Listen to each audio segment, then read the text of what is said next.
अस्सलाम वालेकुम स्टूडेंट्स। आज हम एक नई वीडियो और नए सब्जेक्ट के साथ हाजिर हुए हैं। आज का जो हमारा एमसीक्यूज़ का पेपर है 2014 और फिज़िक्स का पेपर 1 है। इसमें हमें 25 मार्क्स का ये पेपर है और 35 मिनट्स अलाउ है पेपर को सॉल्व करने के लिए। और ये खान यूनिवर्सिटी एग्ज़ामिनेशन बोर्ड का पेपर है। ये एसएससी पार्ट 1 लेवल 9 यानी। तो इसके हम वो एमसीक्यूज़ जो अभी हमारे सिलेबस का हिस्से हैं यानी अभी तक हम पढ़ चुके हैं उनको सॉल्व करेंगे। जैसे हमारे पास है एमसीक्यूज़ नंबर 1 है विच of the following is a correct number is the correct number of significant figures and the standard form of the radius.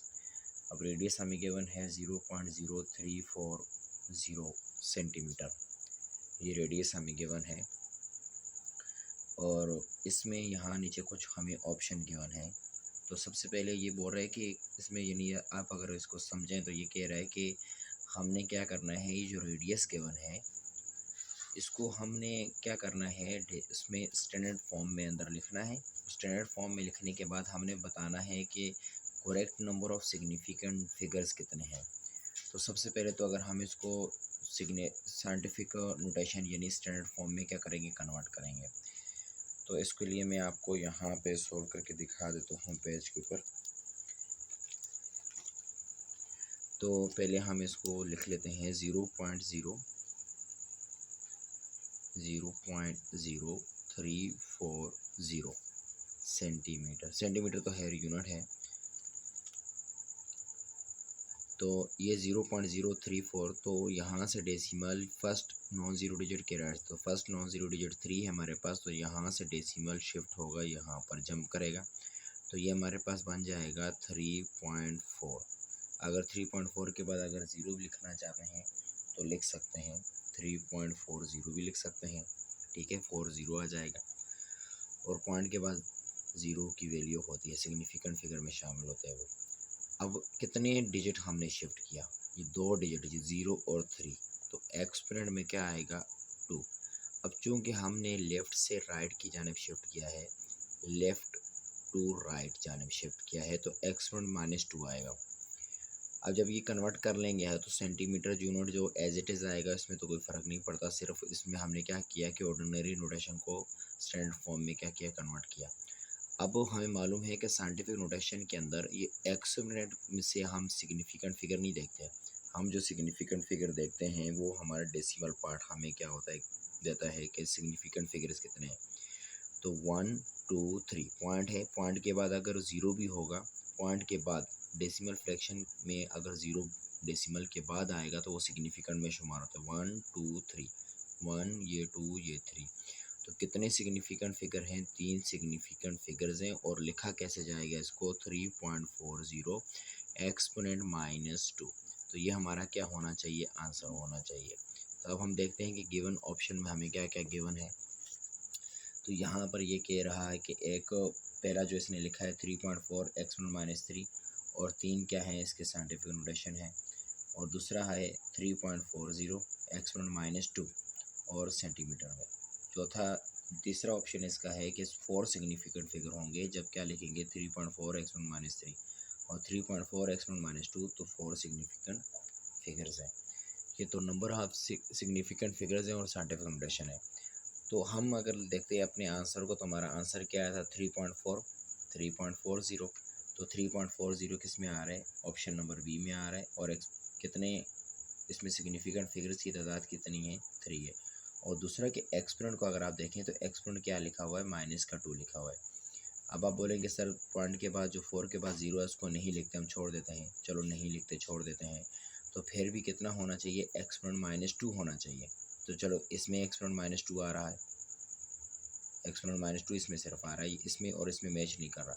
अगर 3.4 हम लिखते हैं तो एक 4 सिग्निफिकेंट फिगर तो नहीं आ सकते ना। तो कौन सा ऑप्शन ठीक है, किसी और में कोई है ही नहीं, चांस नहीं है। ऑप्शन बी क्या होगा, करेक्ट ऑप्शन होगा इसका, जिसमें हमारे पास स्टैंडर्ड फॉर्म 3.40 है x1 - 2 और 3.40 से हम देखेंगे 3 सिग्निफिकेंट फिगर हमारे पास आ जाएंगे। ये बहुत ही इजी है। अब इस पे चलते हैं क्वेश्चन नंबर 2 पर। तो क्वेश्चन नंबर 2 में आपको यहाँ पर एक बॉक्स दिखाया हुआ है, आपको नज़र आ रहा होगा। ये हमारे पास शुगर है, एक शुगर केजी 1 केजी शुगर रखी हुई है। इसके अंदर क्या किया है, शुगर बैग के अंदर फिल कर दिया इसको, और यहाँ पे आंसर इसका दिखा रहे, अगर ये नहीं ये दिखाया जा रहा है कि जैसे फॉर एग्जांपल आप कोई चीज़ क्या करते हैं, परचेज करते हैं, एक डब्बा है उसके अंदर 1 केजी, मतलब जो उसका वेट लिखा हुआ है चीनी का वो 1 केजी लिखा हुआ है, ठीक है, 1 केजी उसका वेट लिखा हुआ है, मास लिखा हुआ है। तो लेकिन जब हम उसको स्केल पे रखते हैं तो उसका वेट हमारे पास आता है 1008.9 और ग्राम में आता है। तो अब ये पूछ रहा है कि the mass of empty sugar container in the given figure is, empty sugar container का वेट मतलब मास कितना होगा। तो आप मुझे बताएं कि 1 केजी में और 1008.9 केजी ग्राम में कितना डिफरेंस आ रहा है। तो इसको थोड़ा सा हम सॉल्व कर लेते हैं। तो ये हमारे पास क्या है, 1 केजी क्या होता है, 1 केजी इक्वल होता है किसके, 1000 ग्राम के इक्वल होता है। अब डब्बे के ऊपर हमारे पास लिखा हुआ है, डब्बा है, डब्बे के ऊपर हमारे पास लिखा हुआ 1 केजी, यानी इसके अंदर जो शुगर है वो 1 केजी है। लेकिन जब इसको हमने स्केल पे रखा तो स्केल पे रीडिंग क्या दिखा रहा है, 1008.9, ठीक है। तो हमारे पास 1000 ग्राम तो हो गया, शुगर हो गई। तो ये जो ऊपर कितना बच रहा है भाई, 8.9, यानी हम क्या करें, अगर इसमें 8.9 क्या करें, अगर हम ऐड कर लें तो ये हमारे पास क्या बन जाएगा, 100, एक 2 ज़ीरो आएंगे, फिर आ जाएगा 8 और फिर 0.9 आ जाएगा, ठीक है, ये 9 और फिर आ जाएगा ग्राम। तो अगर हम ये देखें कि 8.9 कितना डिफरेंस है, 1000 8.9 और 1000 यानी 1000 में कितने का डिफरेंस आ रहा है, 8.9 का। तो ये किस चीज़ का वेट होगा, किस चीज़ का मास होगा, ये होगा एम्प्टी बॉक्स का, एम्प्टी बॉक्स, यानी ये हमारे पास हो गई sugar, sugar plus empty box. तो टोटल मास हमारे पास आ जाएगा, टोटल मास जो कि स्केल पे क्या हो रहा है, शो हो रहा है। इसका हमें किस चीज़ से पता चला, इसका हमें पता चला किससे, शुगर के ये जो मास लिखा हुआ है इससे कंफर्म हुआ कि 1 केजी इसने लिखा है ना, तो 1000 ग्राम होगा ये। आई होप कि आपको समझ आ गई होगी कि 8.9 जो है वो एम्प्टी बॉक्स का क्या है, मास आ रहा है। इसके तो इसमें कौन सा ऑप्शन ठीक है, 8.9 ग्राम वाला, ऑप्शन ए क्या है, करेक्ट है इसका। अच्छा, इसमें ये कह रहे हैं कि ऑप्शन क्वेश्चन 3 है, एमसीक्यूज नंबर 3 हमारे पास है कि all of the following describe the role of physics in technology except, बोलते हैं कि मंदरजा झैल में हर एक जो क्या कर रहा है, जो भी गिवन ये ऑप्शन है, ये रोल ऑफ फिजिक्स यानी फिजिक्स के किरदार को किसके अंदर, टेक्नोलॉजी के अंदर क्या कर रहे हैं, एक्सप्रेस कर रहे हैं। सिर्फ एक्सेप्ट का मतलब है सिर्फ एक को छोड़कर, माँ सवाए भी बोलते हैं उर्दू में इसको, सवाए, ठीक है। अब किसके सवाए, अब हमारे पास पहला है the use of vaccine, vaccine का यूज़ जो हमारे पास है। नंबर 2 है द यूज़ ऑफ इंटरनेट।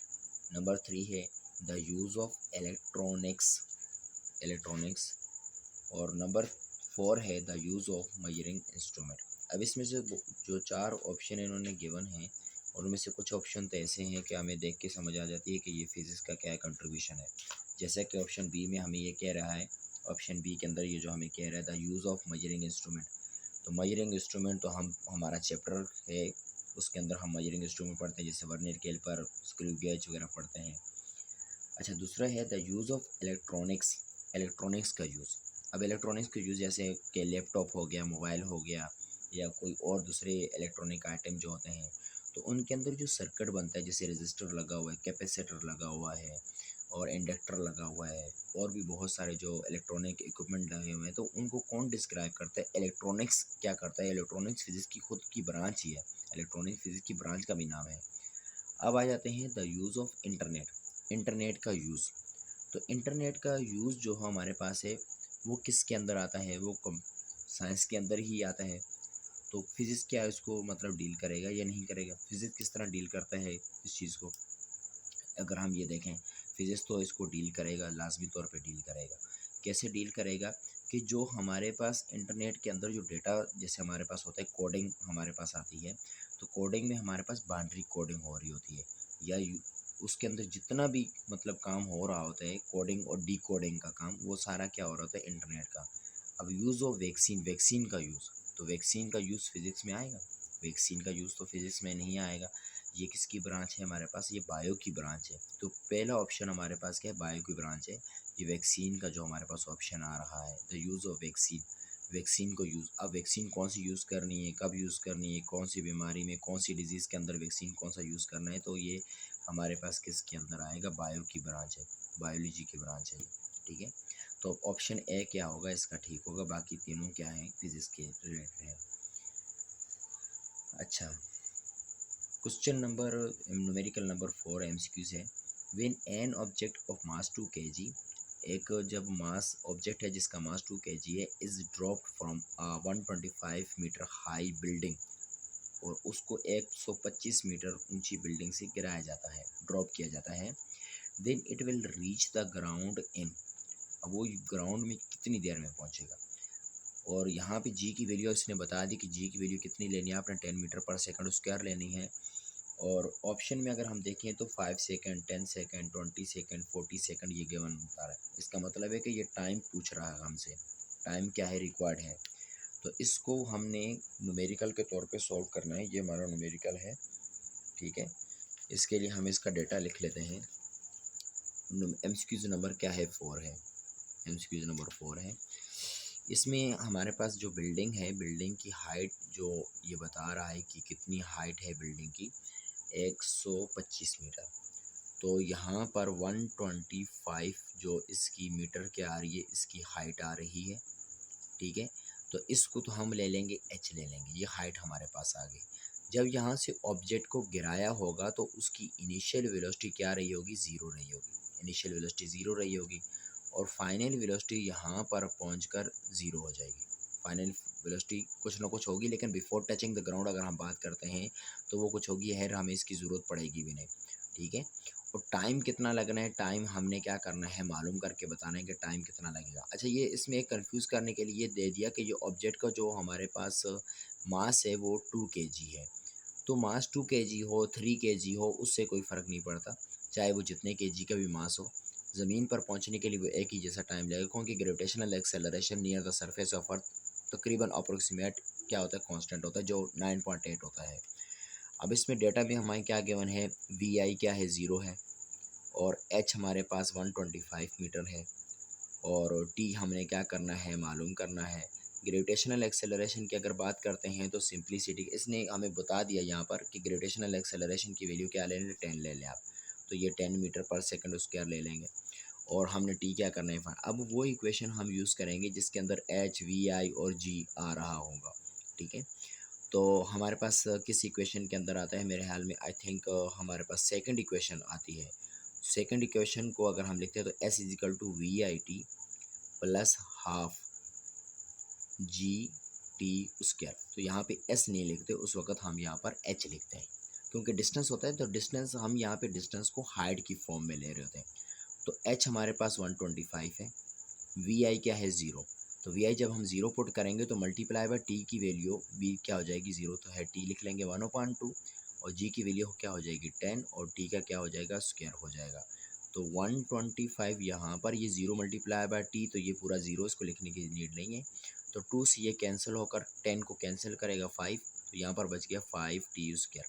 ठीक है, तो अब टी स्क्वायर की वैल्यू क्या हो जाएगी, 125 डिवाइडेड बाय 5। तो 5 को कैंसिल करेंगे तो 25 आ जाएगा। तो टी की वैल्यू हमारे पास टी स्क्वायर आ जाएगा 25, जबकि टी की वैल्यू हमारे पास आ जाएगी 5 सेकेंड। यानी ज़मीन पर पहुंचने के लिए कितना टाइम लगेगा, 5 सेकेंड क्या करेगा, इसको नीड होंगे ज़मीन पे पहुंचने के लिए। तो कौन सा ऑप्शन हमारा पास करेक्ट है, ऑप्शन नंबर ए है, 5 सेकेंड, 10 सेकेंड, 20 सेकेंड और 40। तो ऑप्शन ए हमारे पास क्या करेक्ट है। अच्छा, इसके बाद क्वेश्चन नंबर 5 यानी एमसीक्यूज नंबर 5 में ये कह रहा है कि एमसीक्यूज नंबर 5 में if a car travel at an average speed of 80 metre per second in a race and cover the distance of, ये हमारे पास है 6 lakhs and 40,000 metre, then the time taken by the car will be. तो अगर car क्या करती है, average speed 80 metre per second से मूव करती है, एवरेज स्पीड यानी ना कम ना ज़्यादा, बिल्कुल एक्यूरेट, मतलब 80 से क्या कर रही है मूव, कभी ज़्यादा भी हुई होगी, कभी कम भी हुई होगी इस टाइम इंटरवल के दरमियान, लेकिन इसने एवरेज निकाल के हमें दे दिया। तो खैर एवरेज को तो हम यहाँ जिक्र नहीं कर रहे, लेकिन एक जैसी यानी स्पीड, आप ये समझ लें कि एक जैसी स्पीड है 80 से, ठीक है। और ये हमें जो गिवन है ये डिस्टेंस गिवन है, तो हमने मालूम क्या करना है, हमने टाइम फाइंड करना है। तो टाइम फाइंड करने के लिए हमें क्या करना पड़ेगा, इसको सॉल्व करना पड़ेगा। तो यहाँ पे सॉल्व कर लेते हैं इसको। एमसीक्यूज नंबर ये हमारे पास है 5, एमसीक्यूज नंबर 5 है।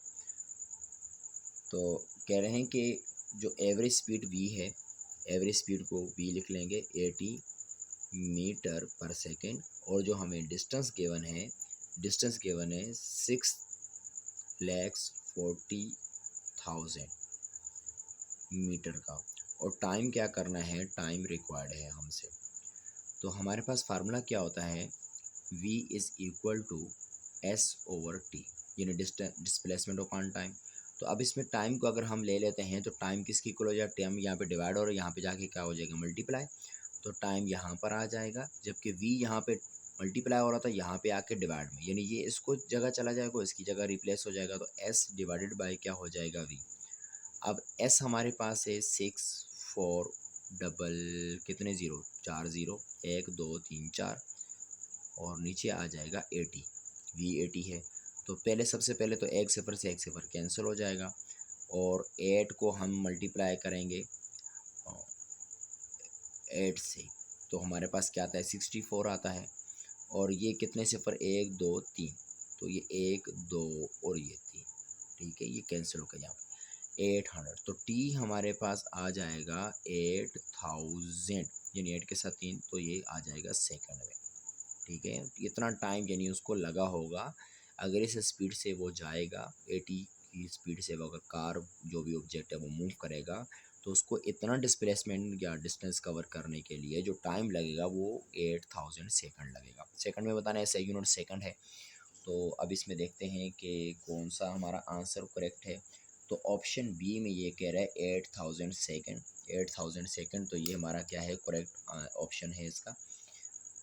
अब इसके बाद ये, अच्छा यहाँ पे थोड़ा सा लॉजिकल क्वेश्चन है ये 6 के अंदर ये कह रहा है कि बॉल बेरिंग्स आर यूज्ड। अच्छा, बॉल बेरिंग्स स्टूडेंट कौन सा बेरिंग होता है, ये आपके पास यहाँ पे फिगर भी दिखाई दे रही है, और ये बेरिंग आपने देखा भी होगा ज़्यादातर गाड़ियों वगैरह की या टायर के अंदर क्या होता है, जहाँ पे क्या करते हैं हम एक्सल के, और जो हमारे पास होता है उसमें यूज़ करते हैं हम लोग फ्रिक्शन को रिड्यूस करने के लिए, ये फ्रिक्शन को रिड्यूस करने के लिए यूज़ होता है हमेशा।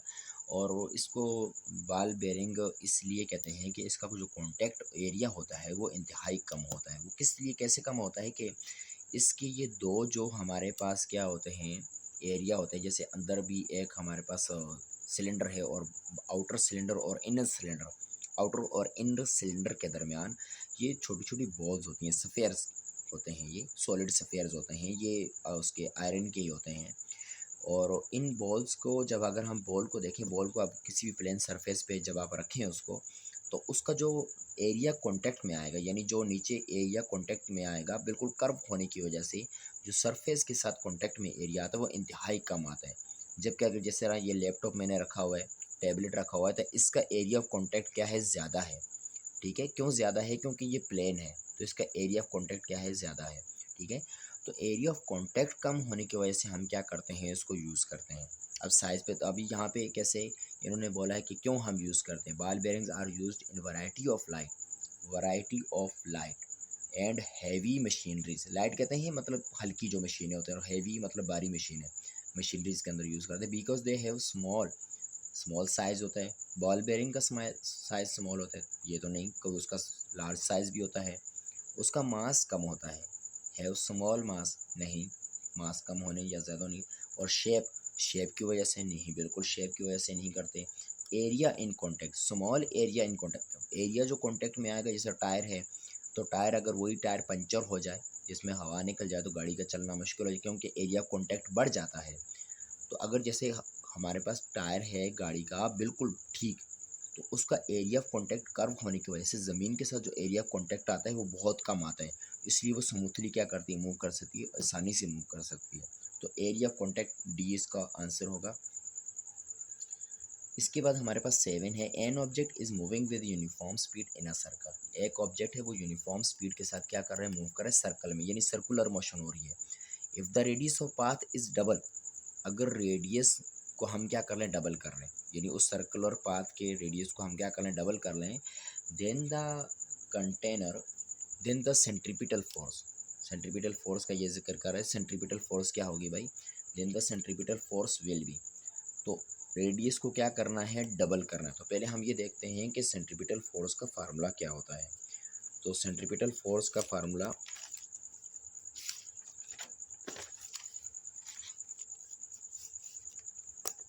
तो सेंट्रीपिटल फोर्स का फार्मूला हमारे पास होता है, सेंट्रीपिटल फोर्स को हम लिखते हैं एफ सी, और इसका फार्मूला होता है m we square over r. ठीक है, m we square over r होता है। अच्छा ये मैं आपको बता दूं यहाँ पे, तो हम इस चीज़ को एक्सप्लेन, अब बच्चे तकरीबन ही जानते हैं कि सर्कुलर मोशन पे कर रहे हैं। फॉर एग्जांपल यहाँ से हम इसको क्या कर रहे हैं, हाथ से पकड़ के किसी पत्थर वगैरह को क्या कर रहे हैं, घुमा रहे हैं, और इसकी जो टेंजेंशियल वेलोसिटी होगी वो ये होगी, और ये क्या होगा, इसका रेडियस होगा। और टूवर्ड द सर्कल एक force, toward the centre of the circle एक फोर्स लगेगी जो क्या करेगी, इसको सर्कुलर पाथ पे इसकी डायरेक्शन को चेंज करके इसको मूव करवाती है, और उस फोर्स का नाम होता है सेंट्रीपिटल फोर्स। और बाहर की जानब जो फोर्स एक्ट करती है, जो बाहर की जानब खींच के रखती है, जिसकी वजह से टेंशन होती है के स्ट्रिंग के अंदर, उसको हम कहते हैं सेंट्रीफ्यूगल फोर्स। अगर हम इसको जी लिख लें यहाँ पर, तो सेंट्रीफ्यूगल फोर्स है जो इसको यानी सेंटर से आउटवर्ड की जानब किसको क्या करती है, पुल करती है। अब यहाँ पे देखें कि एफ सी और आर का अगर आप मुझे रिलेशन बताएं, क्योंकि रेडियस इसने डबल करने का कहा है, तो आप बोलेंगे कि सर एफ सी जो है वो आर से क्या है, इन्वर्सली है, आर से क्या है, इन्वर्सली प्रोपोर्शनल।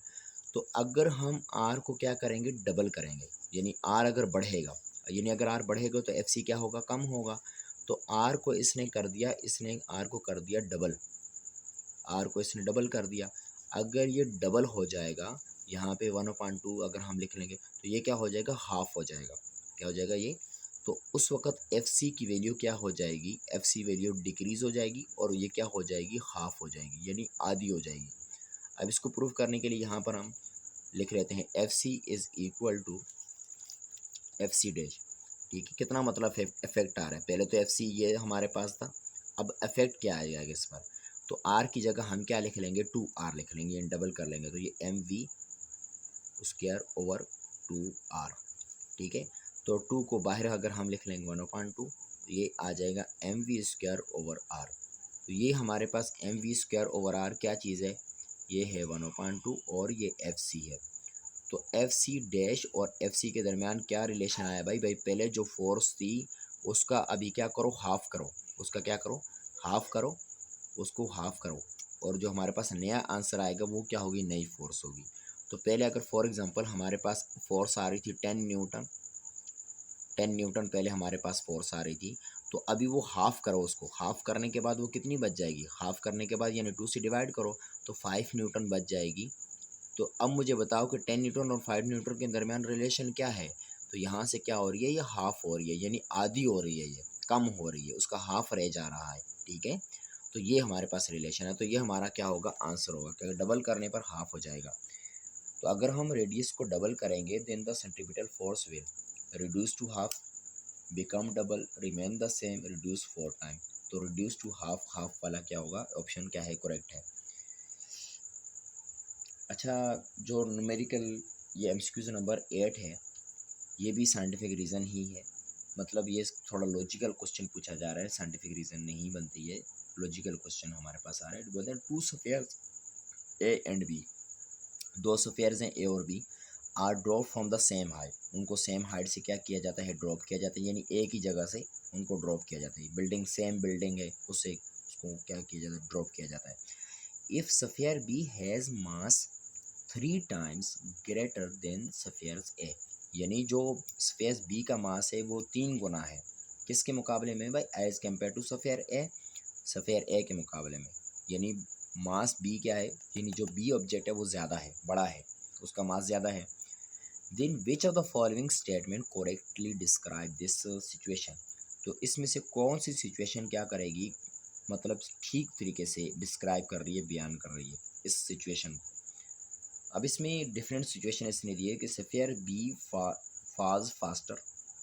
अच्छा, यहाँ पे मैं एक ये चीज़ आपको जिक्र कर दूं कि बाज़ बच्चे आप सोचेंगे कि बी का मास ज़्यादा है तो बी क्या करेगा, ज़्यादा तेज़ी के साथ क्या करेगा, नीचे की जाने मूव करेगा, या बाज़ बच्चों के। लेकिन हमने चूँकि अभी हम ग्रेविटेशन का या ग्रेविटी का टॉपिक पढ़ चुके हैं, तो ऐसा कुछ हमारे जहन में नहीं आएगा, क्योंकि गैलीलियो की जो हमने डिस्कवरी या उसकी जो काम है वो हम देख चुके हैं कि जो ऑब्जेक्ट होते हैं वो जितनी भी हाइट पर रखे हों, अगर वो हैवी होंगे या स्मॉल होंगे, तो सेम स्पीड के साथ वो क्या करेंगे, मूव करेंगे। उनके अंदर जो एक्सेलरेशन आएगा, चेंज जो वेलोसिटी आएगी वो सेम आएगी। अगर वेलोसिटी में जो चेंज आता है वो एक जैसा आता है, तो वो बिल्कुल एक टाइम पर क्या आएंगे, ज़मीन पर पहुंचेंगे। ऐसा नहीं होगा कि जो भारी होगा वो पहले आ जाएगा, हल्का वाला बाद में। तो यही तो काम बात थी जो गैलीलियो ने क्या किया था, जिस पर गैलीलियो का झगड़ा था कि मतलब वो उसके टीचर बता रहे थे कि वो, मैंने जिक्र भी किया था क्लास के अंदर भी, और तकरीबन जो मेरे स्टूडेंट्स हैं व्यूवर्स में से, तो वो ये बात जानते हैं कि जो हमारे पास ऑब्जेक्ट होते हैं, हैवी ऑब्जेक्ट या स्मॉल ऑब्जेक्ट, तो उस पर ग्रेविटेशनल एक्सेलरेशन या उनके टाइम जो होता है, time to reach the ground, उस पर कोई इफेक्ट नहीं आता हमारे पास, चाहे वो भारी हो या कम हो। और मुख्तलिफ न्यूमेरिकल के अंदर भी आप देख सकते हैं कि इनिशियल वेलोसिटी हम लेते हैं 0, फाइनल वेलोसिटी हम बोलते हैं, टाइम कितना है, हाइट कितनी है, हम उनके मास का जिक्र नहीं करते वहाँ पर। तो ये तो हो ही नहीं सकता, ऑप्शन ए तो बिल्कुल नहीं हो सकता। अच्छा, ऑप्शन बी में हम कहते हैं कि sphere A has more momentum, sphere A का मोमेंटम ज़्यादा होगा। भाई सफ़ियर ए का मोमेंटम कैसे ज़्यादा होगा, वो तो उसका मास ही कम है बी के मुकाबले में, होना चाहिए तो बी का मोमेंटम ज़्यादा होना चाहिए, क्योंकि उसका मास ज़्यादा आ रहा है 3 गुना। Sphere B has more momentum, sphere B का मोमेंटम ज़्यादा है, तो ये बात ठीक है भाई। अच्छा, both spheres have the same momentum, दोनों सफ़ियर्स का मोमेंटम, दोनों सफ़ियर्स का मोमेंटम ठीक है, सही एक जैसा नहीं हो सकता, क्योंकि मोमेंटम किसका प्रोडक्ट होता है स्टूडेंट, मोमेंटम होता है, मोमेंटम को हम लीनियर मोमेंटम को लिखते हैं पी, और ये प्रोडक्ट होता है किसका, मास और वेलोसिटी का। तो जो हमारे पास मास ऑफ बी है वो क्या है, ज़्यादा है किसके मुकाबले में, ए के मुकाबले में। मैं ये 3 लगाए तो इसका मतलब है कि बहुत ज़्यादा इसको होता है, वैसे मतलब यहाँ पे 3 गुना आप समझ लें इसको, 3 टाइम क्या है, ज़्यादा आ रहा है। तो किसका मोमेंटम ज़्यादा होगा, बी का मोमेंटम ज़्यादा होगा, ए का मोमेंटम ज़्यादा नहीं होगा, कम होगा इसका। तो कौन सा ऑप्शन आ रहा है ये, बी का मोमेंटम क्या होगा, ज़्यादा होगा किसके मुकाबले में, सी, क्योंकि वो मूव भी कर रहा है ना नीचे की जाने, वो चूंकि मूव भी कर रहा है ज़मीन की जानिब, तो वेलोसिटी भी है उसकी, ठीक है, ए के पास भी है वेलोसिटी, बी के पास भी वेलोसिटी सेम है, लेकिन मास क्या है, बी का ज़्यादा है, बी वाले का मास क्या है हमारे पास ज़्यादा है, और ए वाले का मास हमारे पास क्या है, कम है, ठीक है। तो किसका मोमेंटम ज़्यादा होगा, जिसका मास ज़्यादा होगा, वेलोसिटी तो दोनों के पास सेम, वी बी सेम रहेगा, लेकिन बी का मास ज़्यादा है तो मोमेंटम बी का क्या होगा, ज़्यादा होगा। अच्छा, तो इसका ऑप्शन क्या होगा, सी होगा, sphere B has more momentum. अच्छा, ये इसके बाद क्वेश्चन एमसीक्यूज नंबर 9 है। If a person is tightening, यानी एक शख्स है वो क्या कर रहा है, टाइट कर रहा है, अ bolt by applying a force of 10 Newton, तो वो 10 न्यूटन की फोर्स क्या करके अप्लाई करके किसी बोल्ट को क्या कर रहा है, टाइट कर रहा है, एट पॉइंट, किसी भी पॉइंट पर, यानी वो फोर्स लगा रहा है, वो पॉइंट ए का यहाँ पे हमें डायरेक्शन दिखाई हुई है, ये पॉइंट ए यहाँ पे लगाएगा वो, ठीक है, की यूज़ करके ये क्या कर रहा है, टाइट कर रहा है बोल्ट, यहाँ पर ओरिजिन यहाँ पर है, और 0.8 मीटर है फ्रॉम पॉइंट ओ, तो ये ओ से लेकर यहाँ तक का जो डिस्टेंस है वो 0.8 है। Then the turning effect of this force will be, तो हम जानते हैं कि टर्निंग इफेक्ट एक्चुअल में ये टॉर्क बता रहा है हमें कि एफ हमें गिवन है, और ये जो मोमेंट ऑफ आर्म यानी जो 0.8 हमें गिवन है वो भी हमें गिवन है, तो दोनों को मल्टीप्लाई करके टॉर्क का फार्मूला हमारे पास क्या होता है, टॉर्क का फार्मूला होता है एफ क्रॉस आर होता है, यानी एफ मल्टीप्लाई बाय आर। तो टॉर्क फार्मूला हमारे पास होता है, टॉर्क का फार्मूला होता है एफ मल्टीप्लाई बाय आर। अब एफ हमारे पास है 10, और ये आर हमारे पास है 0.8 मीटर में आ रहा है 0.8 मीटर, तो दोनों को मल्टीप्लाई करेंगे तो ये कितना हो जाएगा, 8 हो जाएगा। ठीक है, एक ज़ीरो आ रहा है ना तो पॉइंट यहाँ से यहाँ शिफ्ट हो जाएगा, तो टॉर्क हमारे पास आ जाएगा 8। यूनिट क्या लगेगा भाई, एफ का न्यूटन और आर का मीटर, न्यूटन मीटर। तो ये हमारा आंसर होना चाहिए। अब देखते हैं 8 या 8, तो इसमें हमारे पास ऑप्शन कौन सा रहा, 8.0, 9.2, 10.8 और 12.5। तो कौन सा ऑप्शन है, फर्स्ट ऑप्शन है। 8.0 लिखें या 8 लिखें एक ही बात है, हम जानते हैं इस बात को। ठीक है, पॉइंट के बाद ज़ीरो है, उससे कोई फ़र्क, सिग्निफिकेंट फिगर चेंज हो सकते हैं, वैल्यू में फ़र्क नहीं पड़ेगा। अच्छा, एमसीक्यूज़ नंबर 10। एमसीक्यूज़ नंबर 10 जो हमारे पास है, इक्विलिब्रियम की स्टेट से रिलेटेड है ये। इक्विलिब्रियम की हमारे पास 3 स्टेट्स हमारे पास होती हैं, स्टेबल, अनस्टेबल और न्यूट्रल। तो ये हमारे पास कौन सी स्टेट में आ रहा है, स्टेबल में आ रहा है। ये एक कार दिखाई गई है यहाँ पर, और ये कार क्या हो गई, टिल हो गई ग्राउंड पर, यानी थोड़ा सा क्या कर रही है, जो मुड़ गई है, टेढ़ी हुई है। When a car is tilted from the ground then the centre of gravity will. तो सेंटर ऑफ ग्रेविटी क्या होगा, तो सेंटर ऑफ ग्रेविटी देख लेते हैं कि भाई सेंटर ऑफ ग्रेविटी पर क्या इफेक्ट आएगा।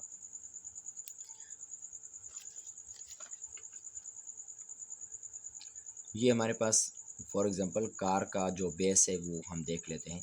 अब इतनी ज़्यादा कार अच्छी बनेगी नहीं मुझसे।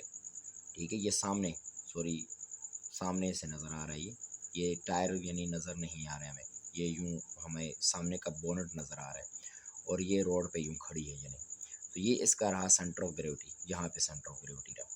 तो जैसे ही इसको हम टिल कर देंगे, फॉर एग्जांपल ये वाली जगह तो अपनी जगह पे रहेगी, ये वाला जो टायर आ रहा है ये, तो इसका हमारे पास ये कुछ ऐसे आ जाएगा, ये टिल हो गई है। ठीक है, टेल हो गई। तो अब ये जो पहली वाली फर्स्ट सिचुएशन के अंदर यहाँ पे सेंटर ऑफ ग्रेविटी जो हमारे पास आ रहा था, अब दूसरे के अंदर यहाँ पर सेंटर ऑफ ग्रेविटी यहाँ पर आ जाएगा। तो अब मुझे बताएं कि सेंटर ऑफ ग्रेविटी की फर्स्ट पोजीशन जो हाइट है ज़मीन से, ये ज़मीन से इसकी हाइट आ रही है, और सेकंड के अंदर जो हमारे पास हाइट आ रही है वो ये आ रही है। ठीक है, तो क्या सेंटर ऑफ ग्रेविटी राइज हुआ, लोअर हुआ, या सेम हाइट पे रहा, तो लाजमी तौर पर हाई हुआ। टेल होने से वो बढ़ जाता है, मतलब हाई हो जाएगा। जैसे ये मार्कर पेन यूँ रखा हुआ है मैंने, सेंटर ऑफ ग्रेविटी इसके यहाँ पे सेंटर में होगा। ठीक है, जैसे ही इसको मैं उठाऊंगा यूँ करके, तो आप देख सकते हैं कि इसका जो मिड पॉइंट है वो कुछ हाइट पर आ जाता है, जैसे ये हाइट पर कुछ आ गया हमारे पास। ठीक है, तो लाजमी तौर पर इसका जो मिड पॉइंट यहाँ इसके दरमियान में लाई कर रहा है वो क्या हो जाता है, हाई हो जाता है। तो हमारे पास ऑप्शन क्या होगा, रिमेन द सेम, बिल्कुल नहीं, तो सेम नहीं होगा। बी लोअर्ड यानी कम, डिक्रीज हो जाएगा, नीचे की जाने हो जाएगा, नीचे की जाने में नहीं होगा। बी टॉपलेट, बी टॉपलेट और बी रेज्ड। अब टॉपलेट, टॉप मतलब सेम रहे, टॉपलेट का आई थिंक पता नहीं यहाँ मतलब क्या है, लेकिन क्या होगा, बी रेज्ड। रेज्ड का मतलब क्या है, ऊंचा हो जाना। तो बी रेज्ड वाला ऑप्शन क्या होगा, इसका करेक्ट ऑप्शन होगा। स्टूडेंट, आज जो ये वीडियो बना रहा हूँ ये तकरीबन रात के 3 बज रहे हैं, मुझे टाइम नहीं मिला था, आज बहुत ज़्यादा मसरूफ़ दिन था। तो लेकिन फिर भी आपको एग्ज़ाम वगैरह हैं तो तैयारी करवानी है। आई होप कि ये वीडियो जो होगी आपको एग्ज़ाम में तैयारी के लिए हेल्पफुल होगी, तो इसलिए आज जो है ये वीडियो बनाना ज़रूरी था। तो आई होप कि जितने 10 एमसीक्यूज़ हमने डिस्कस किए हैं वो आपको समझ आ गए होंगे, और इंशाल्लाह नेक्स्ट वीडियो जल्द ही बनाकर मैं अपलोड करूँगा। अल्लाह हाफिज़।